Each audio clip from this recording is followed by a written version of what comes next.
right now, as you're watching this, your savings account is lying to you. You think you're being responsible. You think you're doing the right thing. But the truth is, you might be setting yourself up to never retire.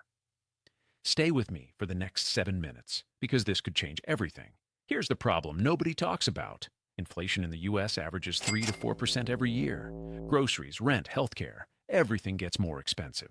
But your savings account gives you 0.5%, maybe 1% if you're lucky. Do the math. Inflation takes 4%. Bank gives back 1%. You are losing 3% every single year.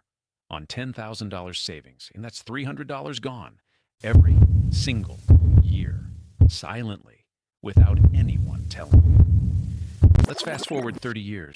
You've been putting $500 a month into a savings account your whole life. You feel proud.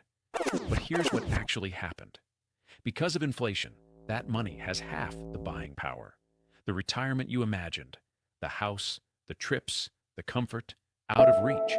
Not because you didn't save, but because you saved in the wrong place. But here's the good news. This is completely fixable. The people who retire comfortably don't keep money in savings accounts. They use index funds. An index fund lets you invest in the entire U.S. stock market at once. The S&P 500 has returned an average of 10% per year, historically. On $500 a month over 30 years, savings account gives you $200,000. An index fund at 10%? Over $1 million. Same money, same person, different result, just because of where you put it.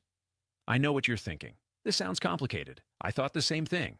But you can start an index fund with as little as $1 a week. Apps like Fidelity, Vanguard, or Robinhood make it easy. You don't need a financial advisor. You don't need to be rich. You just need to start.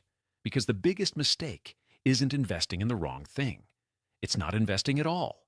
Every year you wait, you lose compound interest. And that's the one thing you can never get back: time. If this opened your eyes, hit subscribe, because next week I'll show you how to set up your first index fund in under 10 minutes.